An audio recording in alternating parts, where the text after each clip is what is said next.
guys, good afternoon to all of you. Ayan, so today's vlog naman ay sasagutin natin ang katanungan ni Sir Idol, Aaron or Aaron Valdez. Ayan, correct me if I'm wrong dun sa bigkas ko sa iyong name, okay? So, okay, thank you so much sa iyong katanungan, pare koy. Ayan, and before that, mga idol, please don't forget to subscribe and click our tiny notification bell so that you'll be updated every time we have a new upload videos. Disclaimer na rin, ang video ito ay para lamang po sa may bukasang kaisipan at may malawak na pang-unawa. Kung wala ka nito, maaari na lamang po mag-skip at mamili ng mga videos na nararapat po para sa inyo. At ang ating pag-uusapan naman ay ayun.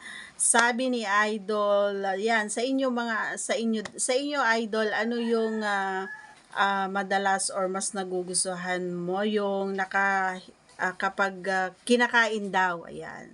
Kapag kinakain or inaano yung si Pipay, yan. Yung nakahiga lang ba ako daw or yung ako mismo yung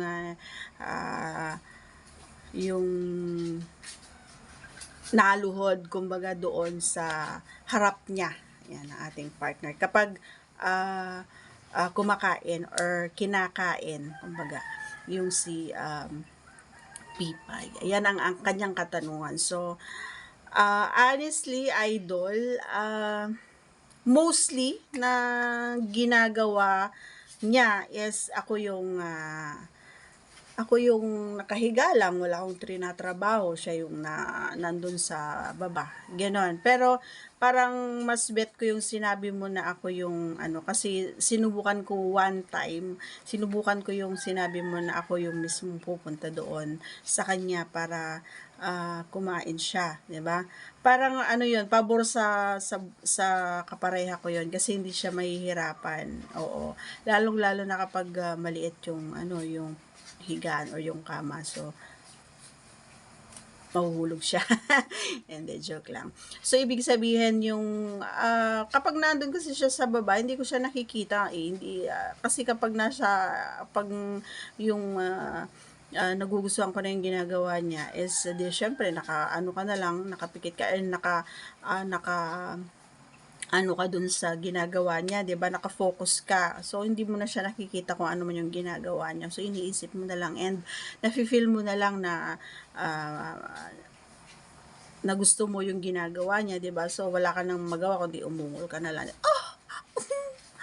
Ganon, 'di ba?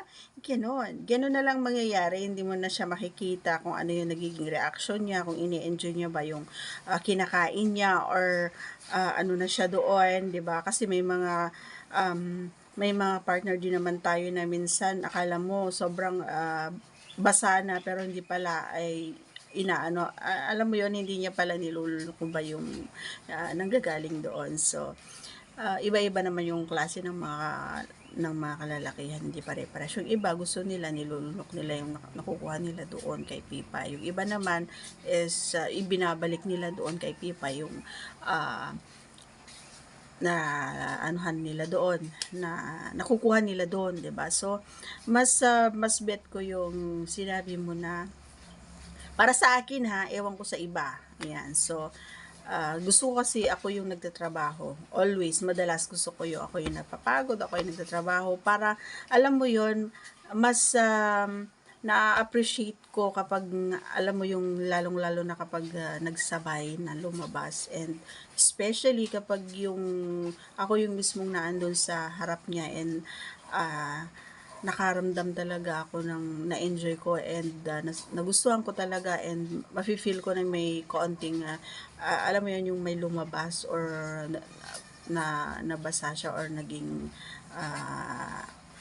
alam mo yun, mararamdaman ng babae yun eh na medyo wow, 'di ba, kapag ikaw yung ako yung nagtatrabaho kasi mapapawaw na lang ako sa sarili ko na wow, kaya ko pala yung mga especially yung mga napapanood, kaya ko pala yon, 'di ba? Kaya ko palang gawin yun sa kanya, and na-appreciate ko kapag naririnig ko, lalong-lalo na kapag umuungol na siya. And syempre, kapag lalaki kasi ay narinig mo na yung ganon nila, ibig sabihin masarap yung ginagawa mo and ine-enjoy nila yon, 'di ba? Na-appreciate nila yon. Hindi man nila sinasabi, hindi man nila bino-vocalize. It means na they really like it and they really love it what you are doing. So, pagpatuloy natin yon mga idol, okay? So, dun sa tanong mo, yan, nasagot ko naman na siguro. If napanood mo yung buong kwento, buong video, and yun lang, masasabi ko sa iyo is ipagpatuloy mo lang kung ano yung nasimulan mo. Syempre, kung ano yung mas prefer na gusto ng partner mo is doon ka mag-focus. Huwag mong ipipilit kung ayaw niya doon sa ganong estilo. So, just choose kung ano yung mas bet niya, 'di ba? Okay, idol? Huwag mong ipilit kung ayaw niya yung gusto mo. Kailangan kasi inuuna mo yung priority ng partner mo kaysa sa sarili mo. Ganun tayo eh. Kapag mahal mo yung isang tao, kung gusto mo maging mapasaya mo yung tao, priority mo kung ano yung like niya and kung ano yung love niyang gawin, 'di ba? So that's all for today's video. I do hope na nasagot ko ang iyong katanungan, idol. And if hindi ka pa nakasubscribe, please do subscribe and click our tiny notification bell so that you'll be updated every time we have a new upload videos. Thanks for watching. I love you all, guys. Bye. Take care, 'cause I care.